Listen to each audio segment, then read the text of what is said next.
tudo bom com vocês? Gente, nós vamos começar mais uma aula e hoje nós vamos para a aula 11 da frente 3B. E eu sei porque eu olhei antes. E nós vamos estudar o imperialismo na África. O imperialismo na África e falar um pouquinho sobre a questão do imperialismo na América Latina. Na América como um todo, não só na América Latina. E imperialismo, não se esqueçam que quando vocês estiverem vendo algum texto, alguma videoaula ou alguma coisa assim, imperialismo também é chamado de neocolonialismo e é a mesma coisa. Na aula passada, vocês viram o imperialismo na China, na Índia principalmente, porque vocês estavam vendo o imperialismo asiático e tal, e principalmente os britânicos que tiveram controle por lá, então vocês viram a atuação dos britânicos lá na Ásia. E eu falei no início da aula passada quais eram os motivos do imperialismo. Então, nessa aula eu não irei repetir isso, né, amores? Porque é o mesmo motivo, né?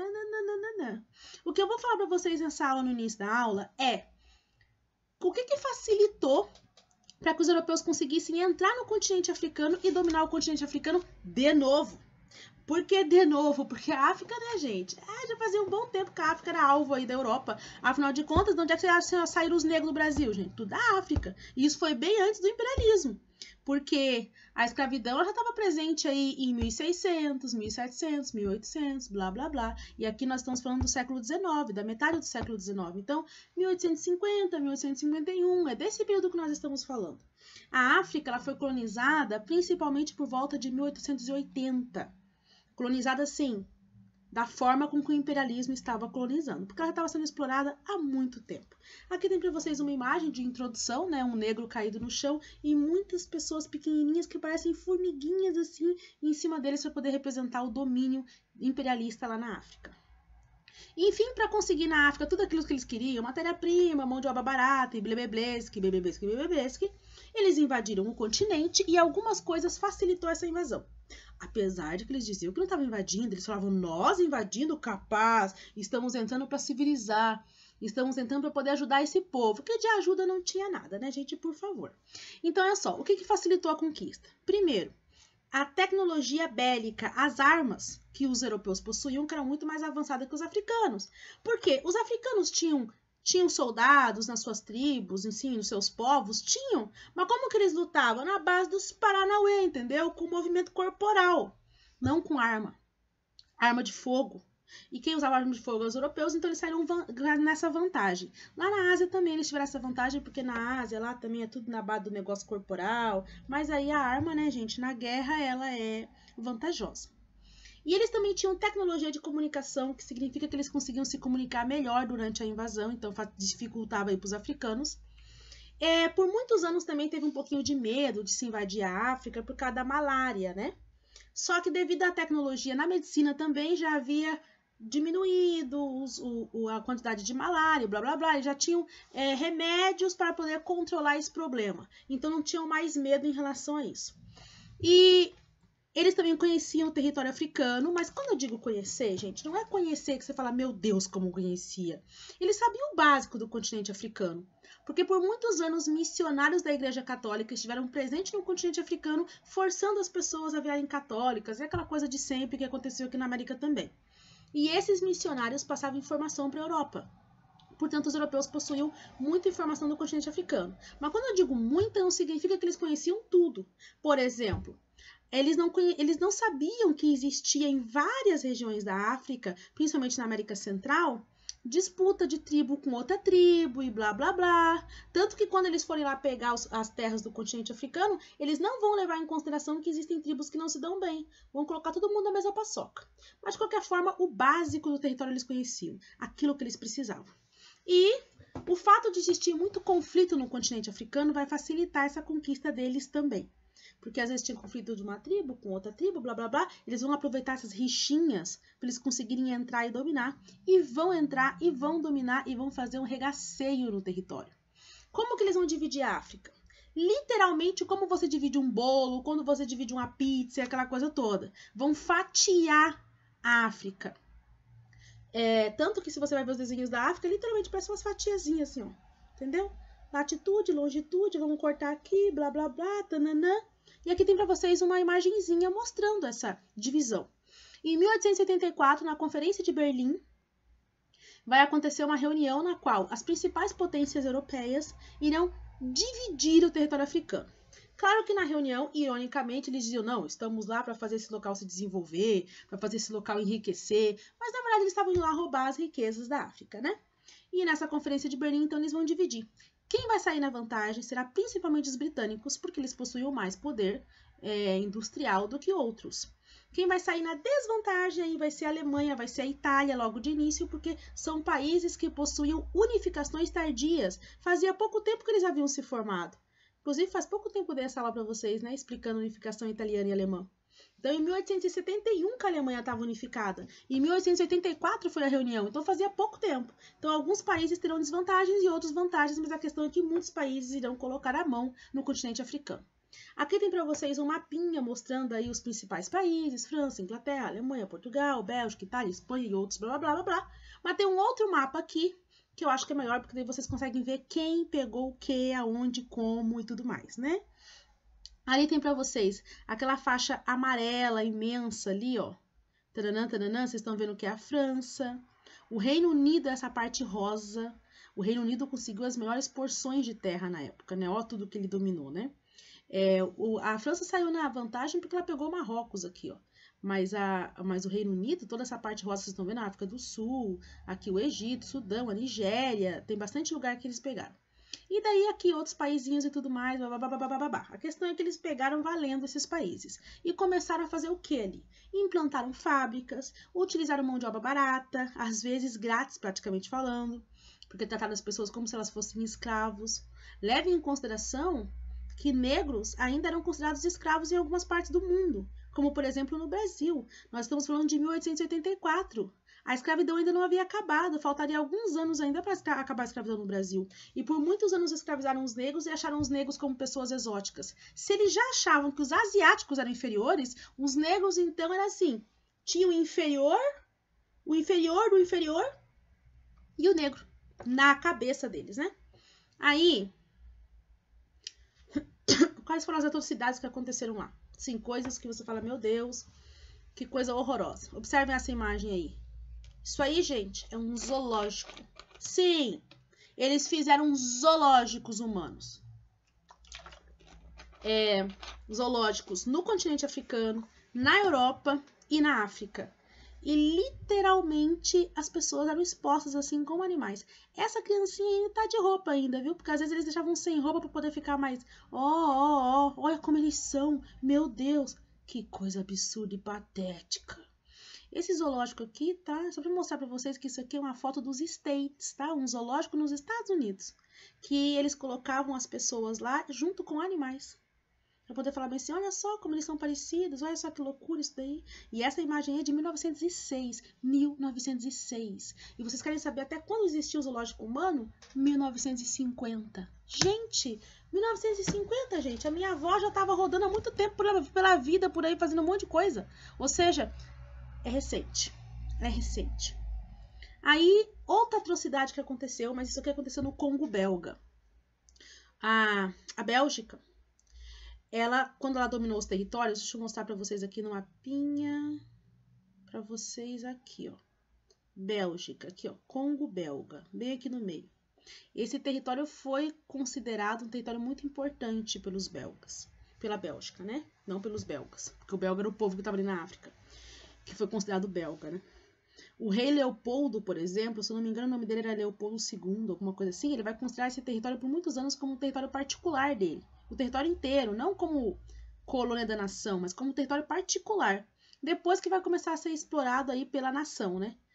E eles obrigavam os negros dessa região a trabalharem e cumprirem uma meta diária para poder colher coisa, para poder fazer o que eles queriam.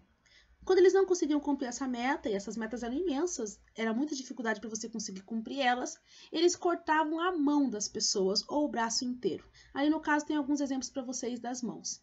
Geralmente cortava-se a mão das crianças e dos adolescentes para obrigarem os pais a trabalharem. Aqui tem para vocês algumas... E depois eles tiravam foto. Ai, gente, muita zoação, ó. Ali as pessoas já perderam suas mãos.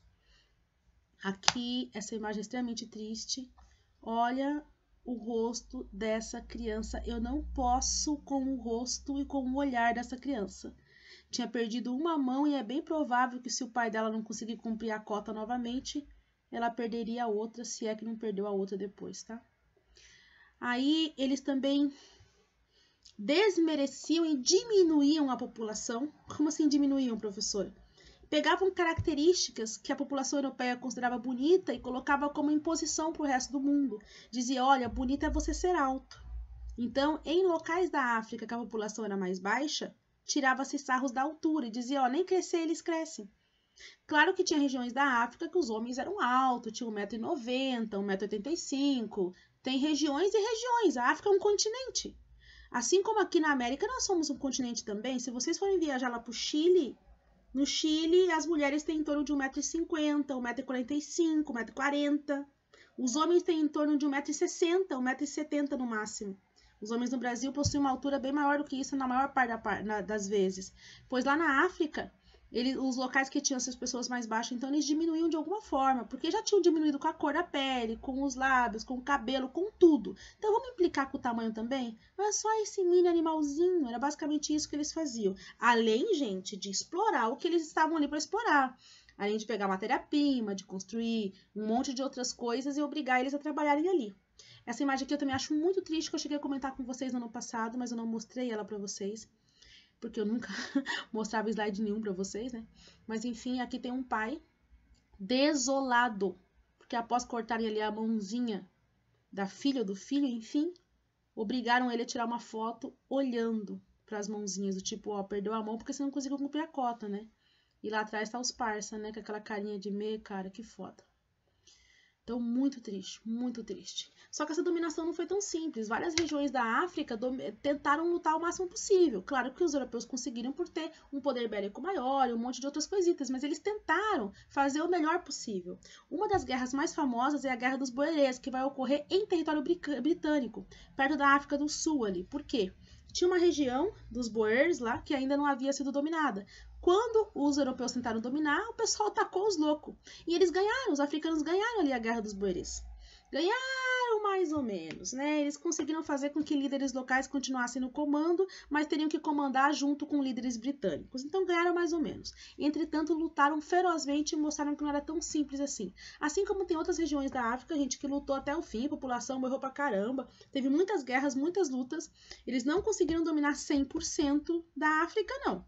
Mas dominaram boa parte do território. E tá, essa é a colonização lá na África. Tem outras aulas que vocês estudam como que houve a descolonização, como que eles foram embora. Aqui tem para vocês aqui sobre o Destino Manifesto, que daí é na América. Na América houve imperialismo? Houve neocolonialismo? Houve sim, com os Estados Unidos, com certeza. Só que os Estados Unidos ele tem um jeitinho de mandar diferente, sabe? Bate, mas bate de outro jeito. Os Estados Unidos não dominou as terras e pegou para ele, como fizeram os países europeus lá. E até mesmo os Estados Unidos o que ele fez foi dominar politicamente, economicamente, mandar no pedaço. É claro que os Estados Unidos no século XIX também invadiu muitas regiões. Aí no século XVIII, no início do século XIX, eles invadiram muitas regiões. Só que depois eles pararam e começaram a dominar politicamente.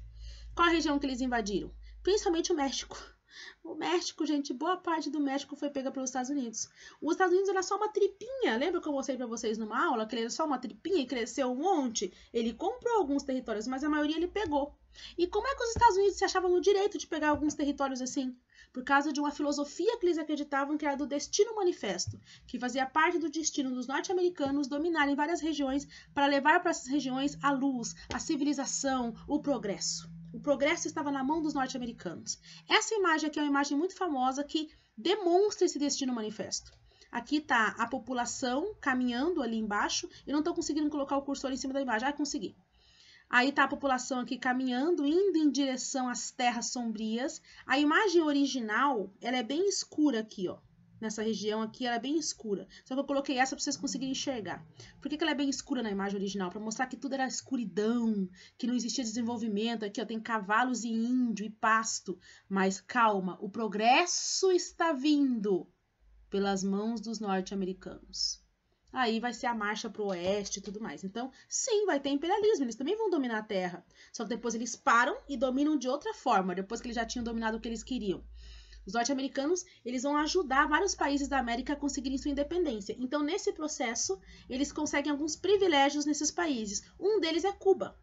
Vocês acreditam que Cuba é um dos países que foi ajudado pelos Estados Unidos e que eles tinham uma forte aliança? Que coisa, não? O mundo dá voltas, baby. Mas, enfim, quando Cuba conseguiu a independência com a ajuda dos Estados Unidos, eles criaram a Emenda Platt, que era uma brecha na lei que permitia que os norte-americanos se intrometessem em Cuba, em lei, em economia, num monte de coisa. É como se desse uma autorização para eles poderem se intrometer quando eles bem queriam.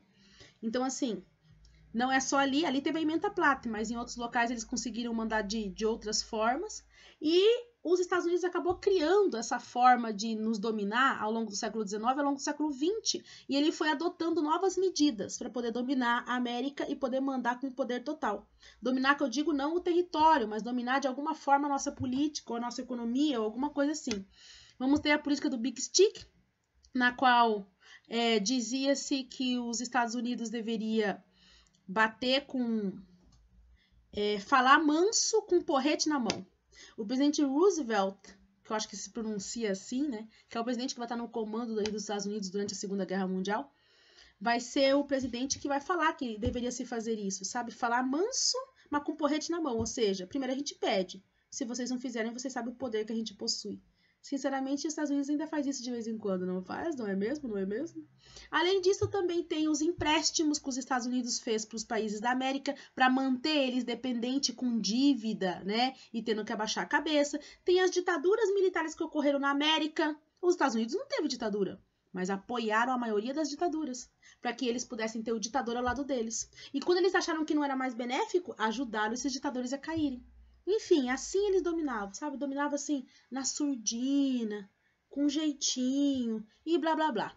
Numa comparação chula, porque eu estou sempre com as minhas comparações chulas, eu acho que faz um bom tempinho que eu não faço elas aqui para vocês. Seria a mesma coisa de o imperialismo lá da África e da Ásia ser uma imposição direta, mais ou menos assim, ó, vamos fazer uma metáfora para vocês. Imagine que você não quer que o seu namorado vá jogar futebol sexta-feira à noite pros parça. Porque você sabe que aquele parça dele não vale nada. Você não quer que ele vá jogar com aquele parça. Você tem duas formas de agir. Da forma com que o imperialismo europeu agiu e da forma com que o imperialismo dos Estados Unidos agiu. Do imperialismo europeu, você falaria, olha, você não vai. Né? Dentro do nosso relacionamento, a gente já conversou em relação a isso e você sabe que você não vai. Pá, na sua cara. Os norte-americanos não. Os norte-americanos iam fazer aquele negócio assim, tipo, quer ir? Vai então. Pode ir. Tá brava? Não. Não tô brava, não. E daí o cara acaba não indo. Ainda se sente culpado. A questão é, o oposto também funciona, tá? Funciona? Não, não, mulher não cai nessa. Então talvez você tenha que criar outras alternativas. Mas a questão é, você pode mandar direto e você pode fazer alguma indireta. Os Estados Unidos é indiretamente, mas consegue mandar pra caramba. Enfim, gente, esses são os imperialismos que mais tarde vai ser motivo da Primeira Guerra Mundial e depois consequências da Segunda Guerra Mundial e muitos problemas que vão acontecer durante a Guerra Fria e que vocês estudam esse ano também. Aqui tem duas questões para vocês poderem analisar, que é a questão 8. Ó, eu já aprendi, não é 11, é 8. 8. E olha só como é que eu coloquei. Hoje eu vou conseguir ler diretamente aqui. Que orgulho de mim, gente. E a outra é a questão 15, tá? Uma de aperfeiçoamento e a outra de aprofundamento. Geralmente eu não pego de assimilação porque elas são mais simples, tá? E eu vou ficar aqui, ó, aguardando vocês. Dê um pause e eu já volto a falar quando vocês clicarem de novo. Tá, já posso começar porque vocês clicaram para pausear, né? Então vocês devem ter pauseado e vocês devem ter feito a questão porque era isso que vocês deveriam fazer. Babies, vamos lá. Uma questão da Unicamp para vocês de São Paulo. O relato a seguir é parte da biografia de um homem que passou sua infância no atual Mali. Não deve ter sido fácil, né? Em novembro de 1918, a África, como a metrópole, festejou o fim da Guerra Mundial e a vitória da França e seus aliados. Estamos orgulhosos do papel desempenhado pelos soldados africanos na frente da batalha. Os sobreviventes que voltaram em 1918 e 1919 foram a causa de um fenômeno social que influía na evolução da mentalidade nativa. Estou falando do fim do mito do homem branco como ser invencível sem defeitos. Ou seja, galera, quando acabou a guerra ali, Os africanos haviam sido convocados durante a Primeira Guerra Mundial, porque eles eram colônias da França, colônias da Inglaterra, colônias da Alemanha, blá blá blá. Os africanos que voltaram vitoriosos, de acordo com esse relato, voltaram bem felizes porque eles lutaram, ganharam. Mas eles não eram brancos. Eles ganharam de pessoas que eram brancas. O que significa que aquela história de que as pessoas brancas falavam ali, desde que começaram a colonizar, de que branco era invencível, era mentira. O que significa que tudo o que falaram sobre eles também era mentira. Pensa, que visão diferente que as pessoas começam a ter. Do tipo, nossa, então quer dizer que eu sou alguma coisa. Quer dizer que eu não sou aquilo que falaram de mim. Nossa, que coisa mais bonitinha. E qual que é a pergunta? Considerando o relato acima, o que é correto afirmar sobre? Letra A. A presença dos soldados africanos contribuiu para construir uma identidade africana sustentada nos princípios bélicos do imperialismo europeu. Olha, a partir desse relato dá para ver que eles estão construindo uma identidade, mas que essa identidade não está sustentada nos princípios que os europeus colocaram, porque os princípios dos europeus é de que haviam raças superiores. E de que entre essas raças superiores, a branca era a mais superior de todas. Se eles estivessem construindo a identidade deles em cima dessa lógica, eles estariam se sentindo menosprezados e não felizes, como o relato demonstrou. A letra B. A presença de soldados africanos nos conflitos contribuiu para o questionamento do mito da superioridade do homem branco. Sim. Se os africanos participaram ali da guerra, eles vão questionar aquele mito de que até onde o homem branco realmente é superior se nós também ganhamos contra eles. Letra C. Então, a letra B está correta. Vamos ver por que as outras estão erradas, então. Letra C. O autor apresenta a fragilidade do homem branco. Instaurou um discurso inverso de superioridade dos africanos. No relato, vamos voltar aqui, não aparece uma questão de superioridade. O que aparece aqui é, eles não são invencíveis. Mas não aparece em nenhum momento assim do tipo, eles não são invencíveis, então quer dizer que nós somos invencíveis. Então não está invertendo a ordem. Está mais equilibrando ela, dizendo não. Vocês são invencíveis, vocês podem perder, assim como nós podemos perder também. Não está colocando o africano como superior, está colocando o africano como, pô, eu também sou capaz. A letra D.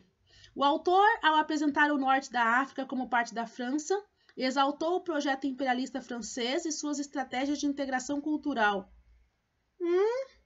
Aqui está falando que o autor quer dizer que,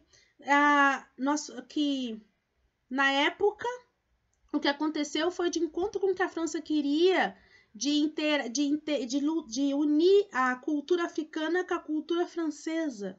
Não! E não. Eles desprezavam os negros, imagina que eles iam fazer um negócio desse.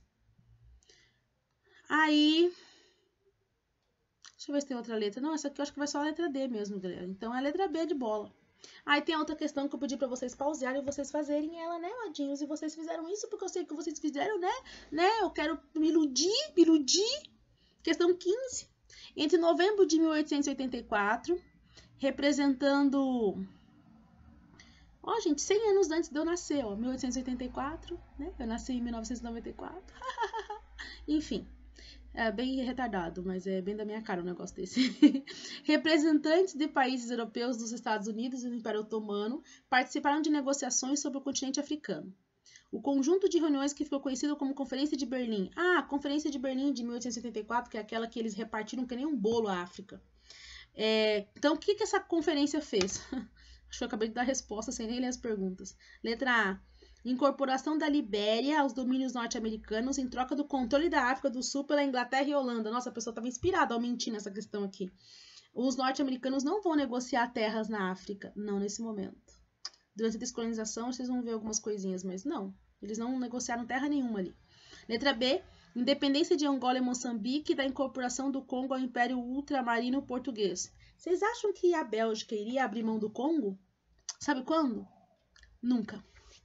Quer dizer, ela vai abrir por causa de algumas pressões que vão ocorrer aí depois da Segunda Guerra Mundial, mas altas pressões. Letra C. Ocupação e do controle do território africano de acordo com os interesses de diversas potências representadas. É isso aqui, né, gente?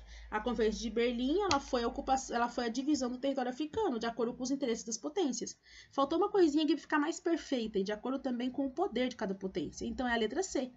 Vamos ver o que fala nas outras. Letra D. Condenação do regime do apartheid estabelecido na África do Sul e denunciado pelo governo britânico. Que absurdo de mentira. O governo britânico que ajudou nessa putaria. E além disso, não existiu apartheid ainda. Né? Não separavam brancos e negros. Tá, brancos e negros não estavam juntos também, mas não existiu apartheid ainda. Letra E. Incorporação da Etiópia aos domínios italianos e transformação do Egito em protetorado da Alemanha. Não, não, não. O Egito vai ficar sob o poder dos britânicos. É isso, meus rematãos. Terminamos a aula de hoje e se sentirem dúvida, entre em contato com a professora e espero que a gente volte a nos ver logo e eu comece a deixar todo mundo surdo novamente em sala de aula. Até mais, amados!